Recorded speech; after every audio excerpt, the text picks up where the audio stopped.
سورۃ الطلاق کی آیت نمبر 3 اور 4 مشکلات کے حل کا عظیم الشان وظیفہ۔ حضرت سیدنا ابو ذر رضی اللہ تعالیٰ عنہ سے مروی ہے کہ نبی رحمت صلی اللہ علیہ وسلم نے ارشاد فرمایا، میں ایک آیت جانتا ہوں، اگر تم لوگ اس پر عمل کر لیں تو ان سب کے لیے کافی ہے۔ صحابہ کرام رضوان اللہ اجمعین نے عرض کیا، یا رسول اللہ صلی اللہ علیہ وسلم، وہ کون سی آیت ہے؟ تو آپ صلی اللہ علیہ وسلم نے ارشاد فرمایا، وَمَن يَتَّقِ اللَّهَ يَجْعَل لَّهُ مَخْرَجًا وَيَرْزُقْهُ مِنْ حَيْثُ لَا يَحْتَسِبُ وَمَن يَتَوَكَّلْ عَلَى اللَّهِ فَهُوَ حَسْبُهُ إِنَّ اللَّهَ بَالِغُ أَمْرِهِ قَدْ جَعَلَ اللَّهُ لِكُلِّ شَيْءٍ قَدْرًا۔ سورۃ طلاق کی آیت نمبر 3 اور 4 ہے۔ اور جو اللہ سے ڈرتا ہے وہ اس کے لیے ہر رنج اور غم سے نکلنے کا راہ پیدا فرما دیتا ہے اور اسے وہاں سے روزی دیتا ہے جہاں سے اس کا گمان بھی نہیں ہوتا، اور جو اللہ تعالیٰ پر بھروسہ کرتا ہے تو وہ اس کے لیے کافی ہے۔ بے شک اللہ اپنا کام پورا کرنے والا ہے، بے شک اللہ نے ہر شے کے لیے اندازہ مقرر فرما دیا ہے۔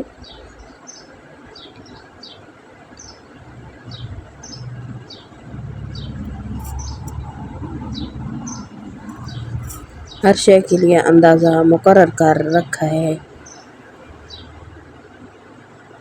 اس آیت مقدسہ سے مالی و مالی مشکلات کے حل کا ایک مجرب عمل بھی اولیاء کرام رضوان اللہ اجمعین نے منقول ہے کہ جو شخص نماز مغرب کے بعد اول آخر 11 مرتبہ درود شریف پڑھے اور درمیان میں اس آیت کریمہ کو 100 مرتبہ پڑھ لے تو اللہ رب العزت کی طرف سے رزق میں بے حساب برکت پیدا ہو کر دی جاتی ہے۔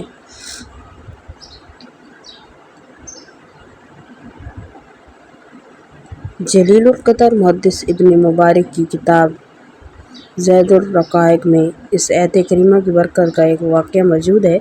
سیدنا حسن بصری رضی اللہ تعالیٰ عنہ فرماتے ہیں، ایک شخص سیدنا امیر المومنین حضرت عمر فاروق رضی اللہ تعالیٰ عنہ کے دروازے پر ایسا بیٹھا کہ جب بھی سیدنا عمر فاروق رضی اللہ تعالیٰ عنہ گھر سے باہر آتے تو وہ گھر کے باہر ہوتا۔ ایک دن ایسا ہوا کہ آپ نے کہا، جاؤ اور قرآن پڑھو، قرآن کریم تمہیں عمر کے دروازے سے بے نیاز کر دے گا۔ تو وہ آدمی چلا گیا اور قرآن پڑھنا شروع کر دیا۔ تو اس کے بعد حضرت عمر رضی اللہ تعالیٰ نے کبھی اسے اپنے دروازے پر نہیں دیکھا۔ اچانک ایک دن حضرت عمر کی نظر اس پر پڑی تو آپ نے اس سے پوچھا اور کہا کہ کیا ہو گیا، آپ ہمارے پاس آتے ہی نہیں؟ تو کہنے لگا، اے امیر المومنین، آپ نے مجھے خود ہی تو حکم دیا تھا قرآن پڑھو اور تمہیں عمر کے دروازے سے بے نیاز اور غنی کر دے گا۔ تو میں نے قرآن پڑھنا شروع کیا تو قرآن نے واقعتاً عمر کے دروازے سے بے نیاز کر دیا۔ تو آپ نے پوچھا، تم نے قرآن میں سے کیا پڑھا ہے؟